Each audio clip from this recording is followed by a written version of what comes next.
Vamos falar que a NR1 é de 2001, certo? Sim, sim, isso aí. 2001. A gente não 2001. está falando de que ela começou agora. Mas, Eliana, por que a partir de 25 de maio, né? 25 de maio, ela passa a ser lei, passa a ser uma forma de fiscalizar as empresas? Porque Isso. estamos vivendo no prejuízo. Ponto. As empresas estão deixando de entregar resultados. O Brasil não está crescendo o que ele poderia crescer em termos de PIB.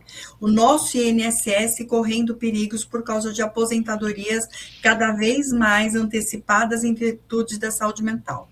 Então, por que é tão urgente hoje falar de riscos psicossociais? Porque a economia está sofrendo. E a economia sofrendo, como disse o professor, o país entra num possível estado de vulnerabilidade. De novo, eu vou trazer para a questão do ecossistema. Não dá para falar de riscos psicossociais sem falar de economia, sem falar de resultado, sem falar de desenvolvimento. Então, quais são os riscos psicossociais e por que a NR1 está envolvida com isso? A NR1 vai dizer o seguinte: a empresa é responsável por proporcionar um ambiente que não desenvolva gatilhos em saúde mental, que são os riscos psicossociais. Sociais, isso, Então, assim, o isso. ambiente tem que ser suficientemente bom para que as pessoas que ali convivam não tenham possíveis gatilhos de doenças psicossociais. Tá bom, Eliana, mas o que é que pode acontecer? Então, quais são os possíveis gatilhos? Gatilhos, isso aí. Primeiro, comunicação inesperada de mudança de direção. O funcionário nunca sabe qual vai ser a próxima tomada de decisão, seja do líder próximo, seja da liderança da chefia regional, ou seja da própria empresa.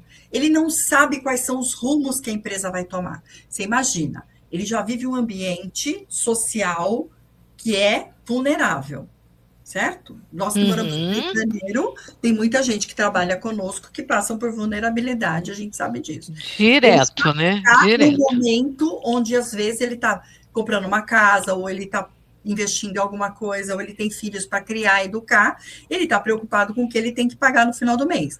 Então, Sim. O fato da empresa não dar essa comunicação, não se comunicar, não deixar de forma muito clara que direção ela vai tomar, isso gera instabilidade. Aliado a tudo que acontece, pode ser um gatilho e ele pode vir a ter pânico, ansiedade, né? No final eu falo do burnout, tá? Tá. Okay.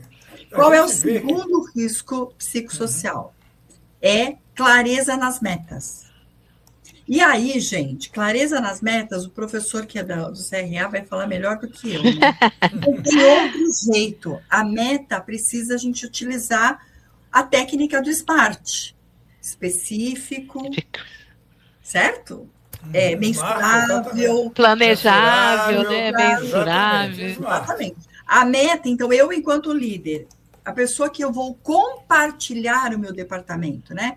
A meta, ela é redistribuída, seja o dono da empresa, seja o líder médio, seja o líder de ponta, ele tem que compartilhar essa meta. E como é que ele faz essa comunicação da meta? Ele joga, gente, tem que bater a meta e dobra a meta? Não, a meta tem que ser compartilhada. Olha, sua meta, Neide, é entregar 3 vendas por semana. E eu vou ter a possibilidade de dizer 3, eu não consigo. Talvez 2. A gente pode começar com uma? Exatamente. Isso também, né? Propiciar que esse ambiente tenha segurança psicológica para você poder dizer, vamos começar com uma e daqui 4 meses a gente faz 3? Isso. Mas você imagina o seguinte, uma meta imposta. Desperta gatilhos de tudo, né? De Aí tudo. Você sabe que não vai conseguir, sabe que vai ser cobrado, sabe que poderá vir a ser punido numa meta que você sabe que é inalcançável, porque as pessoas sabem, né? Quem é o profissional que está recebendo a meta, ele sabe dos limites, ele sabe dos cenários. Exatamente. Ele sabe, né? Um profissional conhece, ele sabe que aquele número é um número mágico. Então, alguém tirou da cartola. E aí a gente entra, né, nas posições de liderança, que trazem assédio, que fazem pressão. E que é outro gatilho. Que é outro moral, gatilho, é o assédio. O assédio, vai trazendo, que é o assédio moral, né? E a gente vai. Ele também é um outro gatilho, que é o assédio sexual, Sim. né? Que é aquela coisa do eu não sei se você está me elogiando ou se você está pedindo, né? Eu não sei como é que está esse sistema de reconhecimento. Isso é muito perigoso, né?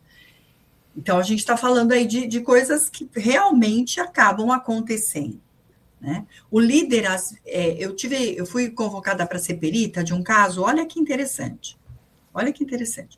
O funcionário leva para o tribunal que o chefe dele não permitia que ele almoçasse. Horas extras, que não deixam de ser hora extra, passa a ser trabalho normal, todo mundo tem que fazer hora extra, né? Sim. Isso também é um gatilho. Olha só, no WhatsApp, o líder de vendas falava assim, gente, hoje todo mundo de jejum intermitente, vamos trabalhar. Isso é um assédio moral? Caramba, classificando. Pois é, se eu tiver podia ser uma brincadeira. Poderia. Agora, se ele faz isso, fala isso e faz a ação disso, classificaria como sendo um assédio moral? Então, esse funcionário colocou a empresa para pedir na justiça, né? Na justiça para pedir aposentadoria, porque ele desenvolveu pressão alta, e ele atribui que essa é uma pressão, uma cobrança de meta como assédio moral. Caramba. Você não sabe, né? Você friamente lendo aquele WhatsApp, você fala assim, peraí, mas qual é a relação que eles tinham? Ele faz isso com todo mundo? Então, o assédio precisa ser sempre com comunicação muito clara. Você não pode, às vezes, um líder excelente, mas ele foi um deslize, gente, vamos fazer jejum intermitente. Ele vai ser punido. Caramba. Porque uma das pessoas, e aí a NR1 ela vai falar muito para a gente começar a olhar a individualidade do colaborador. Não vai dar mais para trabalhar como todo mundo é igual. Eu vou ter que pensar num time de futebol sempre. Esse é o goleiro, esse é o meia. Por quê? Por quê? Porque cada pessoa recebe de uma maneira. Então, quanto mais padronizado, quanto mais for uma comunicação compartilhada, quanto mais eu te dar a chance de feedback, de você poder dizer para mim, melhor vai ser o processo de crescimento da equipe. A NR1, diferente do que muita gente está falando, ela propõe um desenvolvimento humano de equipe. Que bom. Mas o líder dizendo, pô, eu não estudei para cuidar de adulto, né? Sim. Isso é o nosso trabalho aqui, gente, que somos de RH, é dizer, não, peraí, você também vai ser desenvolvido. Porque o liderado... e preparado para isso, exatamente. Não, o liderado desenvolve o líder. Não tem essa do Com líder. Com certeza. A gente tem que parar de que só o líder me desenvolve. Isso mesmo. A gente aprende aqui. Um depoimento aqui, pessoal, né? Eliana. Quero fazer um depoimento pessoal. Já tem algumas décadas, né? Eu recebia um livro, né? Eu trabalhei numa empresa, era uma empresa brasileira, mas uma empresa grande, ainda é uma das maiores empresas do Brasil. E o CEO lá, que naquela época não era CEO, não era diretor, que seria o CEO lá, ele tinha uma revista que ele fez Harvard, então ele recebia aquelas revistinhas de Harvard, 3 em 3 meses, papel mesmo, naquela época papel, não tem nada disso. E na unidade éramos 3.000 e poucas pessoas, ninguém falava inglês. Né? 80 era coisa raríssima. E eu era um dos poucos que arranhava alguma coisa. Aí quando ele descobriu, o que ele fez? Ele pegava um livro, a revistinha de Harvard, review, não sei o quê, não lembro mais direitinho, e mandava sempre para mim. Então, eu acabei tendo a coleção de Harvard através dele. Ele recebia... E estudou inglês, né? Em inglês, tudo em inglês. A revista toda em inglês. E aí, num desses dias, eu vi uma reportagem maravilhosa sobre as lideranças modernas daquela época, é óbvio, né? Eu olhei assim, falei, gente, olha só como é que eu estou moderno. Eu me auto-intitulei ali, caramba, no 4 quadrantes, lá, eu sou esse cara, como é que eu sou bom? Aí quando eu fui lendo até o final, ele disse assim, o enquadramento não é feito pelo líder, o enquadramento é feito pelo subordinado. Isso aí. Aí o que eu fiz? Traduzi, porque não tinha jeito, né? Traduzi na maior dificuldade, com um dicionário mesmo, não tinha internet. Peguei uns 4 ou 5 pessoas, não chamei muitos não, mas os 5 que trabalhavam mais próximos de mim. Peguei o questionário e falei assim, olha só, Eliana, esse material é um material de estudo meu. Eu quero só uma coisa de você, Eliana, que você seja sincera. Se você não for sincera, eu realmente vou ficar chateado com você. Eu quero sinceridade. Doa a quem doer. Se tiver que doer a mim, mas sabe aquela segurança de que eu ia ser o melhor, né?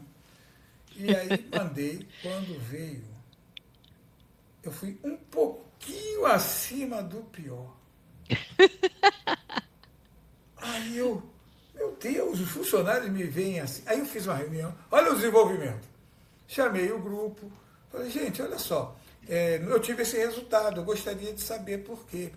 Aí eu comecei, por exemplo, eu sempre comunico as coisas para vocês, eu vi que esse item foi colocado lá embaixo. Aí o pessoal, você comunica, mas não ouve ninguém, é aquilo que tem que fazer. E papai, eu falei, cara, eu saí dali, outra pessoa. Aprendi muito com esse meu grupo. Coisas que eu achava que eu era maravilhoso, eu não era. Coisas que eu achava que eu era democrático, eu não era. Comunicações que eu passava e pensava que eram perfeitas, não eram. E eu aprendi, na época eu tinha uns 28, 29 anos, né? Muito, muito, muito com quem? Com a minha equipe. Isso. Era uma equipe também de pessoal de nível superior, né? Eles eram analistas, técnicos de nível superior. E aprendi. Eu dou esse exemplo porque isso é uma realidade. Eu não estou dizendo que é uma coisa que eu acredito nisso. Eu acredito na troca. Então, eu não acredito que a NR1 ameaça as empresas. Eu quero dizer isso para todos os empresários que estão nos ouvindo. Não é uma ameaça, é um processo de desenvolvimento. É um processo. Dava para fazer isso há 10 anos atrás? Não dava, gente. A gente não estava pronto para isso. Precisamos adoecer, mas se você for ler lá as doenças do trabalho, depois que muita gente caiu na obra, que eles foram fazer escadas de segurança. Depois que muita gente perdeu os movimentos da mão, que entrou a lei da Dort. Depois, sabe, esse é um processo. A gente precisa, infelizmente, a gente ainda aprende com os nossos erros. No nosso YouTube, Papo Transparente. Você também pode nos assistir pelo Spotify e no LinkedIn. Não perca, falamos sobre o que está acontecendo de atual e das possibilidades de emprego, de trabalho, de empreendedorismo, de startup, de estágio, tudo voltado para você.